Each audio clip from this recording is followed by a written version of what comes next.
दशकों तक इजराइल और ईरान के बीच दुश्मनी सतह के ठीक नीचे सुलगती रही। एक खतरनाक शैडो वॉर जो प्रॉक्सी, साइबर अटैक और गुप्त हत्याओं के जरिए लड़ी गई। इस लंबे समय से चले आ रहे संघर्ष की जड़ें 1979 की ईरानी इस्लामिक क्रांति में हैं, जिसने एक क्षेत्रीय सहयोगी को एक कट्टर दुश्मन में बदल दिया। इसे ईरान की परमाणु महत्वाकांक्षाओं और उन्हें रोकने के इजराइल के अस्तित्व को बचाने के वादे से परिभाषित किया गया है। तनाव समय समय पर बढ़ता रहा, जिसमें स्टक्सनेट वायरस से ईरानी सेंट्रीफ्यूज को पंगु बनाना और उसके सैन्य ठिकानों पर रहस्यमयी विस्फोट जैसी घटनाएं शामिल हैं। ये एक जानलेवा शतरंज के खेल में चालें और पलटवार थे, जो जनता की नजरों से दूर खेले जा रहे थे, लेकिन पूरे मिडिल ईस्ट के लिए दांव बढ़ता जा रहा था। हालांकि यह नाजुक संतुलन कभी न कभी टूटने वाला ही था। मौजूदा खुले संघर्ष का मुख्य कारण इजराइल की यह धारणा थी कि ईरान अपने परमाणु कार्यक्रम में एक महत्वपूर्ण स्तर पर पहुंच गया था, एक ऐसा बिंदु जहां से वापसी नहीं हो सकती थी और जहां कुछ ही हफ्तों में एक हथियार बनाया जा सकता था। यह सिर्फ संवर्धन स्तरों के बारे में नहीं था, यह खुफिया रिपोर्टों का एक नतीजा था, जिसमें हथियार बनाने की तकनीक में प्रगति का सुझाव दिया गया था। प्रधानमंत्री बेंजामिन नेतन्याहू के नेतृत्व में इजरायली नेतृत्व के लिए शैडो वॉर अब एक पर्याप्त रणनीति नहीं थी। एक परमाणु हथियार संपन्न ईरान का जोखिम, एक ऐसा देश जिसने बार बार इजराइल के विनाश का आह्वान किया है, उसे एक अस्वीकार्य वास्तविकता माना गया, जिसका सीधे सामना करना जरूरी था, चाहे इसके परिणाम कुछ भी हों। सीधे टकराव से पहले के आखिरी दिनों में वैश्विक खुफिया एजेंसियों में डर का माहौल था। राजनयिक चैनल खामोश हो गए और सैन्य संपत्तियों को खतरनाक तेजी से फिर से तैनात किया गया। दोनों तरफ से बयानबाजी तेजी से आक्रामक होती गई, छिपी हुई धमकियों से लेकर स्पष्ट चेतावनियों तक। ईरान अपनी तरफ से अपने परिष्कृत मिसाइल शस्त्रागार और क्षेत्रीय मिलिशिया के अपने नेटवर्क से उत्साहित महसूस कर रहा था, ये मानते हुए कि वह किसी भी इजरायली आक्रामकता का सामना कर सकता है और उसका जवाब दे सकता है।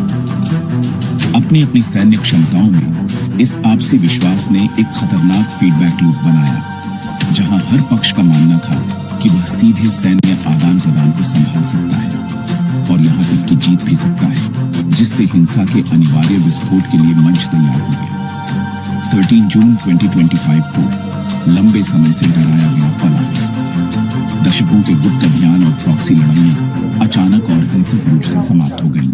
शैडो वॉर से पूर्ण विकसित पारंपरिक संघर्ष में बदलाव तेज और चौंकाने वाला था, जिससे दुनिया का अधिकांश हिस्सा स्पष्ट चेतावनी संकेतों के बावजूद हैरान रह गया। यह अब तोड़फोड़ या किसी एक जनरल पर लक्षित हमला नहीं था, यह कुल युद्ध की घोषणा थी, जिसका लक्ष्य प्रत्येक राष्ट्र के स्ट्रेटेजिक बुनियादी ढांचे का दिल था। रूबिकॉन पार हो चुका था और मिडिल ईस्ट बाकी दुनिया के साथ अनिश्चितता के एक नए और भयानक युग में डूब गया था। इजरायली आक्रमण ऑपरेशन राइजिंग लाइन कोडनेम के तहत शुरू हुआ। हवाई हमलों की एक सावधानी पूर्वक योजनाबद्ध श्रृंखला, जिसका उद्देश्य ईरान की परमाणु क्षमताओं को एक ही झटके में खत्म करना था। 13 जून की सुबह से पहले के घंटों में उन्नत इजरायली F-35 लड़ाकू जेट आसमान में दौड़े, दुश्मन के रडार से बचते हुए। उनके लक्ष्य ईरान के परमाणु कार्यक्रम के मुकुट गहने थे। नटांज संवर्धन सुविधा, इस्फहान में यूरेनियम संयंत्र और गहरी फोर्डो कॉम्प्लेक्स। लक्ष्य स्पष्ट था, परमाणु बुनियादी ढांचे को विनाशकारी क्षति पहुंचाना। हमले केवल परमाणु स्थलों तक सीमित नहीं थे। इजराइल ने IRGC के कमांड केंद्रों को भी निशाना बनाया। वरिष्ठ IRGC कमांडर और प्रमुख परमाणु वैज्ञानिक भी लक्ष्य थे। हमले सटीक थे। बंकर बस्टिंग गोला बारूद से भूमिगत सुविधाओं में घुसपैठ की गई। प्रधानमंत्री नेतन्याहू ने राष्ट्र को संबोधित किया, ऑपरेशन को आवश्यक रक्षात्मक कार्रवाई बताया। शुरुआती रिपोर्टों में अराजकता और भारी विनाश था। ईरानी मीडिया ने प्रभाव को कम बताया, लेकिन उपग्रह इमेजरी ने भारी नुकसान की पुष्टि की। इस्फहान और नटांज पर हमले विशेष रूप से प्रभावी थे। बड़े विस्फोट, जिनकी गूंज मीलों तक सुनाई दी। मनोवैज्ञानिक प्रभाव भी उतना ही महत्वपूर्ण था। इजराइल ने एक स्पष्ट संदेश भेजा कि कोई भी व्यक्ति उसकी पहुंच से बाहर नहीं है। यह रणनीति एक नाटकीय वृद्धि थी। इजराइल का गणित था कि IRGC पर सीधे हमले से तेहरान में स्ट्रैटेजिक पुनर्मूल्यांकन होगा या आंतरिक अस्थिरता आएगी। ये एक उच्च जोखिम वाला जुआ था। ऑपरेशन ने उग्र प्रतिशोध की गारंटी भी दी। राइजिंग लाइन गरज चुका था, लेकिन एक घायल विरोधी को जगा दिया था। ईरान का जवाब आने में ज्यादा देर नहीं लगी और यह उतना ही उग्र और अंधाधुंध था जितना इजराइल के हमले सटीक थे। ऑपरेशन राइजिंग लायन के कुछ ही घंटों के भीतर ईरानी नेतृत्व ने बैलिस्टिक मिसाइलों और हमलावर ड्रोनों का एक बड़ा हमला किया, जिससे इजरायली आबादी को डराने और उसकी प्रसिद्ध वायु रक्षा प्रणालियों को अभिभूत करने के लिए एक जवाबी हमला शुरू हो गया। तेल अवीव और हाइफा जैसे प्रमुख इजरायली शहरों के ऊपर आसमान जगमगा उठा, क्योंकि आयरन डोम, डेविड्स स्लिंग और एरो सिस्टम आने वाले खतरों को रोकने के लिए तेजी से काम कर रहे थे। हमले की मात्रा अभूतपूर्व थी।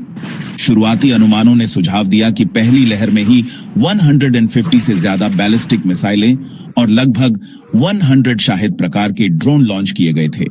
ईरानी जवाबी हमले के लक्ष्य स्ट्रैटेजिक सैन्य प्रतिष्ठानों और नागरिक जनसंख्या केंद्रों का मिश्रण थे, जबकि ईरान ने दावा किया कि वह सैन्य ठिकानों और सरकारी इमारतों को निशाना बना रहा था। कई मिसाइलें रक्षा कवच से निकल गईं और आवासीय क्षेत्रों में जा गिरीं, जिससे बड़े पैमाने पर दहशत और विनाश हुआ। इरादा स्पष्ट था, यह दिखाने के लिए कि ईरान की पहुंच इजराइल के हर कोने तक हो सकती है और उसकी धरती पर हुए हमले के लिए एक दर्दनाक कीमत वसूलना। संदेश चुनौती का था, दुनिया को यह दिखाना कि उसके परमाणु कार्यक्रम को नुकसान होने के बावजूद उसका पारंपरिक निवारक शक्तिशाली बना हुआ है और नागरिक और सैन्य दोनों लक्ष्यों के खिलाफ बिना किसी रोक टोक के इस्तेमाल के लिए तैयार है। इस जवाबी रणनीति में इजराइल के भीतर महत्वपूर्ण बुनियादी ढांचे पर हमले भी शामिल थे। ईरानी मिसाइलों ने हवाई अड्डों, बंदरगाहों और यहां तक कि ऊर्जा सुविधाओं को भी निशाना बनाने की कोशिश की, जिसका उद्देश्य देश की अर्थव्यवस्था को पंगु बनाना था और लंबे युद्ध प्रयासों को बनाए रखने की उसकी क्षमता को कमजोर करना था। साथ ही ईरान के सरकारी मीडिया ने लगातार प्रचार प्रसारित किया, जिसमें मिसाइल लॉन्च की तस्वीरें दिखाई गईं और आगे भी करारे जवाब देने की कसम खाई गई। घरेलू स्तर पर शासन ने आपातकाल की घोषणा की, अपने रिजर्व को जुटाया और किसी भी आंतरिक असंतोष को दबाया। यह जवाबी हमला शक्ति का एक प्रदर्शन था, जो घरेलू दर्शकों और क्षेत्रीय सहयोगियों के लिए उतना ही था जितना इजरायली दुश्मन के लिए। ईरान के जवाबी हमले की क्रूरता ने अंतर्राष्ट्रीय पर्यवेक्षकों के सबसे बुरे डर की पुष्टि की। यह एक प्रतीकात्मक प्रतिक्रिया नहीं थी, यह एक पूर्ण पैमाने पर मिसाइल युद्ध की शुरुआती गोली थी। संघर्ष अब एक लक्षित सर्जिकल ऑपरेशन से एक क्रूर शहर दर शहर आदान प्रदान में मजबूती से बदल गया था। इजरायली नागरिक जो गाजा या लेबनान से रॉकेट हमले के खतरे के आदी थे, अब सीधे ईरान से आने वाली लंबी दूरी की बैलिस्टिक मिसाइलों की कहीं अधिक विनाशकारी शक्ति का सामना कर रहे थे। मनोवैज्ञानिक बाधा टूट गई थी और युद्ध अब संघर्ष के दोनों ओर लाखों नागरिकों के लिए एक भयानक वास्तविकता थी। इस बढ़ते युद्ध की कठोर वास्तविकता को मानवीय हताहतों की बढ़ती संख्या से मापा जाता है। संघर्ष के शुरुआती दिनों में आंकड़े नागरिकों पर हुए दुख का एक भयावह चित्रण करने लगे।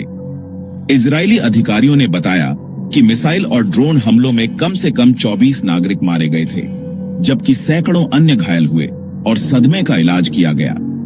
मनोवैज्ञानिक टोल बहुत बड़ा था, क्योंकि हवाई हमले के सायरन दैनिक जीवन की एक निरंतर विशेषता बन गए, जिससे परिवारों को बम आश्रयों में अनगिनत घंटे बिताने पड़े। सुरक्षा की भावना तेल अवीव जैसे भारी किलेबंद शहरों में भी टूट गई थी, जिसकी जगह एक व्यापक चिंता और अगली आने वाली मिसाइल का हमेशा मौजूद रहने वाला डर था। ईरान में नागरिक मृत्यु दर काफी अधिक थी, जो अक्सर शहरी क्षेत्रों के पास या भीतर स्थित सैन्य सुविधाओं पर इजरायली हमलों का सीधा परिणाम थी।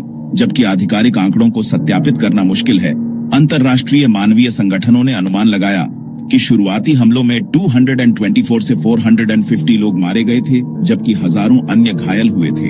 ईरानी शहरों के दृश्य विनाशकारी थे, अस्पताल भरे हुए थे और बचावकर्मी ढह गई इमारतों के मलबे में खुदाई कर रहे थे। एक शीर्ष ईरानी जनरल की लक्षित हत्या और नागरिकों को तेहरान खाली करने के लिए संयुक्त राज्य अमेरिका की चेतावनी ने दहशत को और बढ़ा दिया, जिससे राजधानी से बड़े पैमाने पर पलायन शुरू हो गया, क्योंकि लोग अनुमानित अनुवर्ती हमलों से सुरक्षा की तलाश में थे। मानवीय संकट तत्काल हताहतों से कहीं आगे तक फैला हुआ है। संघर्ष ने दोनों देशों में बड़े पैमाने पर आंतरिक विस्थापन का कारण बना है। ईरान में तेहरान और अन्य प्रमुख शहरों से पलायन ने अपनी सीमाओं के भीतर एक शरणार्थी संकट पैदा कर दिया है, जिससे संसाधनों पर दबाव पड़ रहा है और बुनियादी ढांचे पर दबाव पड़ रहा है। इजराइल में उत्तरी और दक्षिणी सीमाओं के पास के समुदाय, जो पहले से ही प्रॉक्सी हमलों के प्रति संवेदनशील थे, बड़े पैमाने पर खाली कर दिए गए हैं। दैनिक जीवन पूरी तरह से अस्त व्यस्त हो गया है।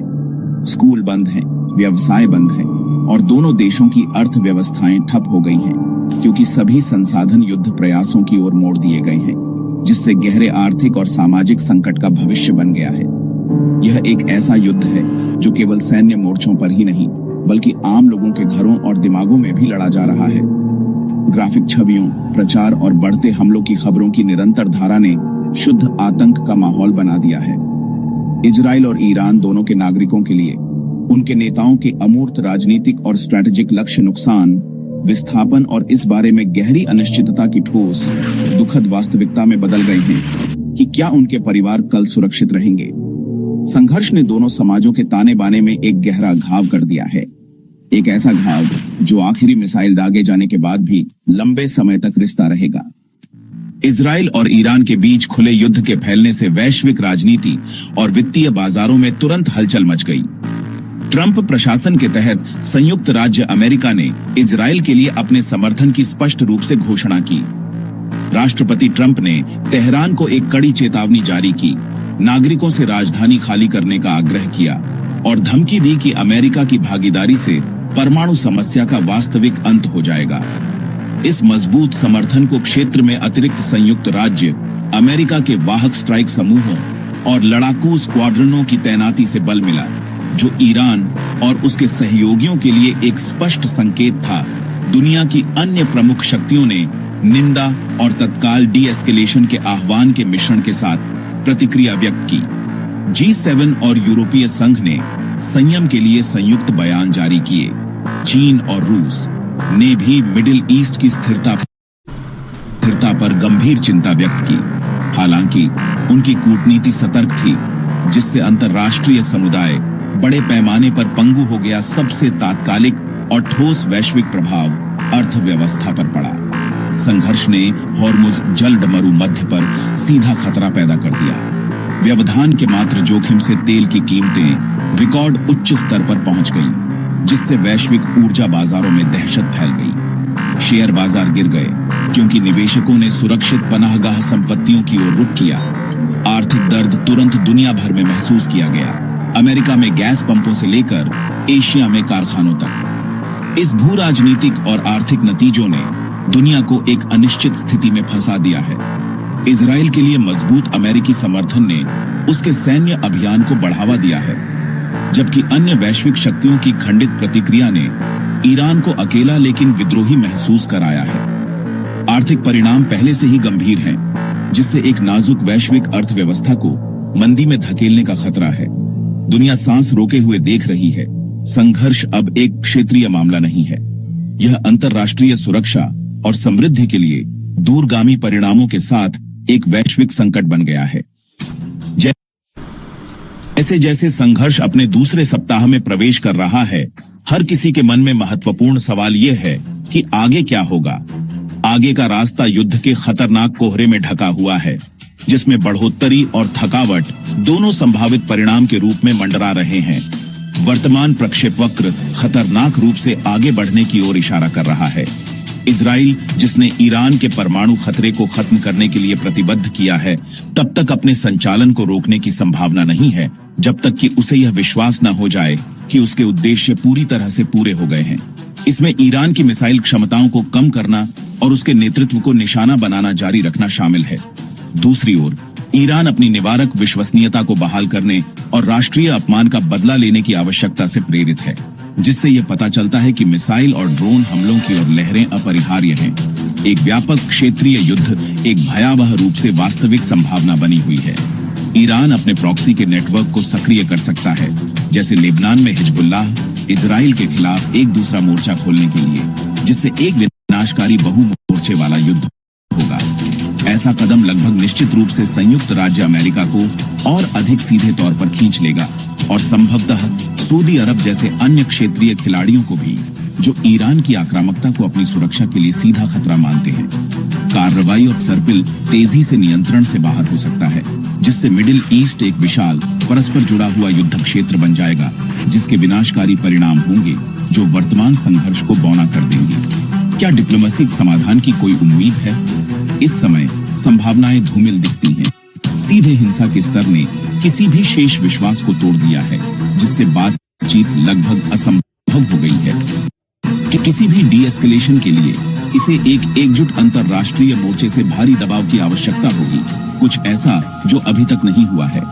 शत्रुता में विराम का एक संभावित, हालांकि सनकी मार्ग आपसी थकावट हो सकता है, जहां दोनों पक्ष सैन्य संपत्तियों और आर्थिक स्थिरता में इतने भारी नुकसान उठाते हैं कि उन्हें एक तनावपूर्ण, अनकहे संघर्ष विराम को स्वीकार करने के लिए मजबूर होना पड़ता है। हालांकि यह अंतर्निहित मुद्दों को हल नहीं करेगा, केवल अगले, शायद और भी अधिक हिंसक संघर्ष के दौर को स्थगित करेगा।